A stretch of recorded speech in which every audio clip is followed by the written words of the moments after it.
அயோத்தியா காண்டம் chapter 27. Raman சீதையினுடைய மனசுல என்ன இருக்கு அப்படிங்கறத தெரிஞ்சுக்கிறதுக்காக அவளுக்கு கொஞ்சம் கோபம் வரா மாதிரி பேசினார் அப்படிங்கறத பார்த்தோம். இப்போ சீதை மத்தவாள்கிட்ட கூட கொஞ்சம் பிரேமம் இல்லாம பேசினா கூட மத்தவாள்லாம் அவகிட்ட ரொம்ப பிரியமாத்தான் பேசுவாளாம். அப்பேற்பட்ட ஒரு தன்மையுடையவள் சீதை. அப்படி இருக்கும்போது எப்போதுமே பிரியமா பேசக்கூடியவள் சீதை அப்படின்னா அதை பத்தி நம்ம தனியா சொல்லணுமா? அவசியமே இல்லை, இல்லையா? ராமன் இப்படி கடுமையான வார்த்தைகளை சொன்னா கூட சீதைக்கு தான் ராமனிடம் வைத்திருந்த அந்த பிரியத்தால கொஞ்சம் ஒரு கோபம் வருது சீதைக்கு. அதனால ராமா, இப்படி ஒரு அல்பமான வார்த்தைய உங்க வாயிலேந்து நான் எதிர்பார்க்கவே இல்லை. இந்த வார்த்தைகள் எப்படி வந்தது? நான் ஒரு பொண்ணு, நீங்க சொன்னதை கேட்க கேட்க எனக்கு ரொம்ப சிரிப்பு தான் வருது. நீங்கள் ஒரு உத்தம சத்திரியனுடைய பிள்ளை, என்கிட்ட வச்சிருக்கக்கூடிய அன்புக்கு விரோதமான ஒரு வார்த்தைகளை நீங்க பேசுறது, அதாவது என்கிட்ட உங்களுக்கு ரொம்ப ஆசை இருக்கு, ஆனா இப்படி எனக்கு இஷ்டமில்லாத சில வார்த்தைகளை எல்லாம் நீங்க பேசுறது எனக்கு ரொம்ப ரொம்ப ஆச்சரியமா தான் இருக்கு. நாதா, லோகத்துல புருஷனுடைய அப்பா அம்மா, கூட பிறந்தவா, குழந்தைகள், நாட்டு பொண்ணு, இன்னும் பல பந்துக்கள், இவாள்லாம் பூர்வ ஜென்மத்துல பண்ணின பாப புண்ணியங்கள் எல்லாம் அதனுடைய பலன்களை எல்லாம் அனுபவிச்சுண்டு நல்லதோ கெட்டதோ அவளுக்கு என்னென்ன காரியம் இருக்கோ அதை பண்ணிட்டு இருக்கா. ஆனா புருஷனுடைய சரீரத்துல சமபாகத்தை உடைய மனைவி மட்டும் அவனுடைய பாக்கியத்தினுடைய பலனை எல்லாம் அனுபவிக்கிறா. அப்படின்னா தங்களை வனத்துக்கு போகணும் அப்படின்னு உங்க அப்பா கட்டளை இட்டிருந்தா என்னையும் அப்படி கட்டளை இட்டதுக்கு சமந்தானே? ஏன்னா நான் உங்க சரீரத்துல பாதி தானே. சோ மனைவி சரீரத்தில் பாதி அப்படின்னு சொல்ற ஸ்ருதியினுடைய வாக்கியத்தை நீங்க கேட்டது இல்லையா? இந்த லோகத்திலையும் சரி பரலோகத்திலையும் சரிதான், ஸ்திரீகளுக்கு யார் கதி? அப்பாவா, அம்மாவா, குழந்தையா, இல்ல இந்த பழா போன சரீரமா, இல்ல தோழிகளா? யாரும் இல்லையே, புருஷன் மட்டும்தானே கதி.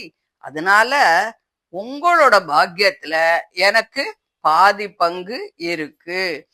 நீங்கள் தான் எனக்கு கதி. நீங்கள் பயங்கரமான வனத்துக்கு போக புறப்பட்டா நீங்க நடக்கக்கூடிய அந்த வழியில இருக்கக்கூடிய அந்த கூர்மையான புல்லு கல்லு இதெல்லாத்தையும் நான் முதல்ல மிதிச்சு அவைகளையெல்லாம் கொஞ்சம் மிருதுவாக பண்ணி உங்களுக்கு முன்னால நான் நடந்து போவேன். முன்னாடி நடந்து போய் அவைகளெல்லாம் கொஞ்சம் சாஃப்டா பண்ணினா ராமன் கஷ்டப்படாம நடப்பறான். சீதைக்கு ராமன் கிட்ட எத்தகைய ஒரு பிரியம் இருக்கு பாருங்கோ. இவள் நம்மோட வந்தா அதிக சௌக்கியத்தை அடைவாள் அப்படின்னு நினைச்சுண்டு உங்களுக்கு எங்கிட்ட ஏதானு பொறாமையா? நான் வேண்டாம்னு சொல்லி கூட கேவலம் ஒரு பொண்ணு நான் காட்டுக்கு வந்துதான் தீருவேன்னு எப்படி சொல்வாள் அப்படின்னு சொல்ற பொறாம உங்களுக்கு வேண்டாம். நீ இங்க சௌக்கியமா இரு அப்படின்னு சொன்னா கூட நானும் உங்களோட வந்துதான் தீருவேன் அப்படின்னு இப்படி ஒரு பிடிவாதத்தை பிடிக்கிறாளே அப்படின்னு சொல்லிட்டு நீங்க எங்கிட்ட கோச்சுக்கப்படாது. என்னோட வார்த்தையெல்லாம் இவ அலட்சியம் பண்றா. சௌக்கியமா இங்கே இருக்கிறதுக்கு வழி இருக்கும் போது அதை விட்டுட்டு காட்டுல பழத்தையும் கிழங்கையும் வேறையும் சாப்பிட்டு பிழைக்கிறேன்னு சொல்றாளே அப்படின்னுங்கிற கோபம் உங்களுக்கு வேண்டாம்.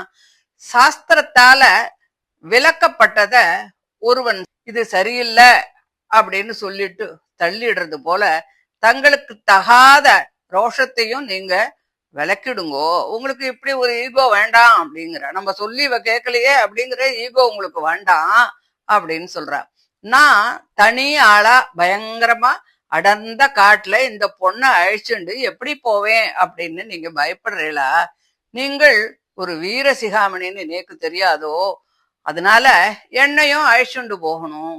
உங்களை விட்டு பிரிஞ்சா நான் உயர வச்சுன்னு இருக்க மாட்டேன். அப்பேற்பட்ட கொடிய பாவத்தை நான் ஏதும் பண்ணலையே. என்ன இங்கே விட்டுட்டு போகும்படியான பாவத்தை நான் என்ன பண்ணிருக்கேன்? என்ன அழைச்சுண்டு போனா உங்களுக்கு சௌக்கியம் தானே தவிர எந்த விதத்திலையும் துக்கமில்லை அப்படின்னு சீதா சொல்றா. ஏன் அவ திருப்பி திருப்பி என்ன அழைச்சுன்னு போன்னு சொல்றா?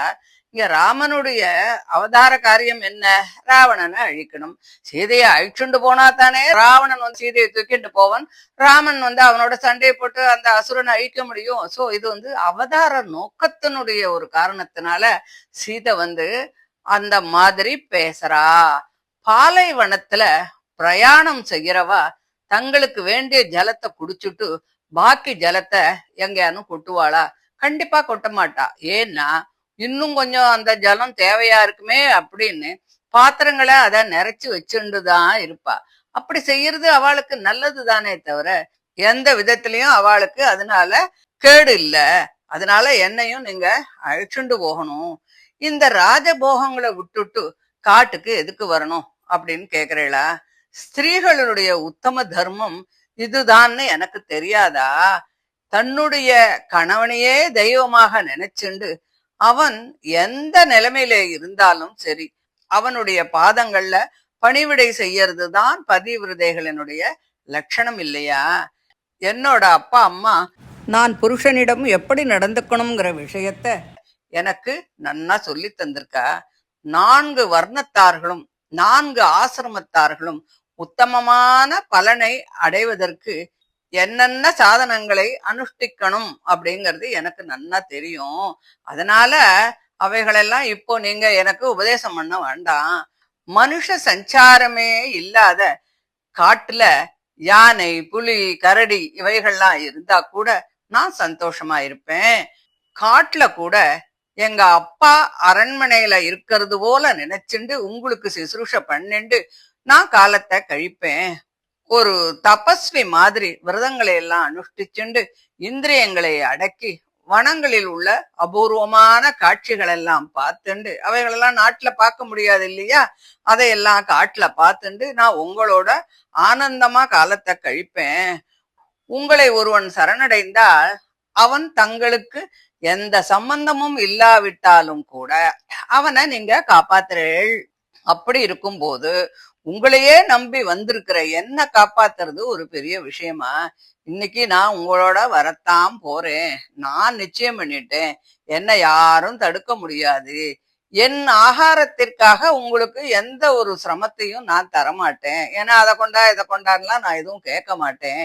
நீங்கள் என் அருகிலே இருந்தா கொஞ்சம் கூட பயம் இல்லாம நதி, மலை, குகை, காடு, அன்னம், நீர்க்கோழி, தாமரை மலர் முதலெல்லாம் இருக்கக்கூடிய பலவிதமான ஓடைகள் அவைகளுடைய லட்சணங்கள் எல்லாத்தையும் பார்த்துண்டு நீங்க அங்கங்க அதை பத்தி சொல்றதெல்லாம் கேட்டுண்டு நன்னா அதை பத்தி தெரிஞ்சுக்கணும் அப்படின்னு ரொம்ப எனக்கு ஆசையா இருக்கு.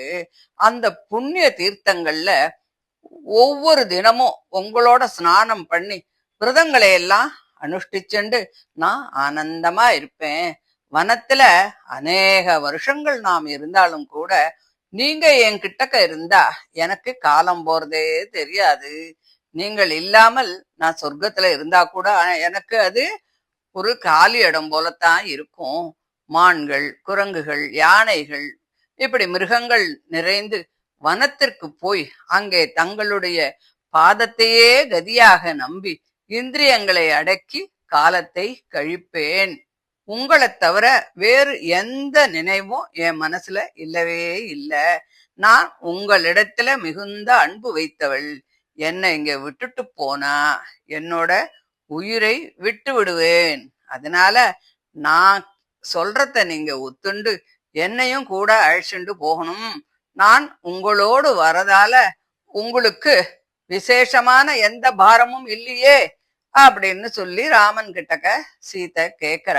நான் கூட வரதுனால உங்களுக்கு என்ன கஷ்டம் இருக்கு? நான் என்ன உங்களுக்கு அதிகப்படியான பாரமா அப்படின்னு கேக்குற. எப்படி கேட்டாலும் சரிதான். தர்மத்துல ஒரே பிடிவாதமான மனசுள்ள ராமன் சீதை இப்படி கஷ்டப்படுறத பார்த்து மனசு கொஞ்சம் பொறுக்க முடியாம இருந்தாலும் அவளை அழைச்சுன்னு போகிறதுக்கு அவர் இஷ்டப்படல. அதனால காட்டுல ஏற்படக்கூடிய பலவிதமான கஷ்டங்களையும் அங்கு ஏற்படக்கூடிய ஆபத்துக்களையும் பத்தி ரொம்ப விவரமாக சொல்லி வனவாசத்துல அவளுடைய புத்தி போகாம இங்கேயே இருக்கிறதுக்கான சில புத்திமதிகளை பேச ஆரம்பிச்சார் அப்படின்னு சொல்லி இந்த சாப்டரை முடிக்கிறா. அடுத்த அத்தியாயத்துல இதனுடைய தொடர்ச்சியை பார்க்கலாம். தேங்க்யூ.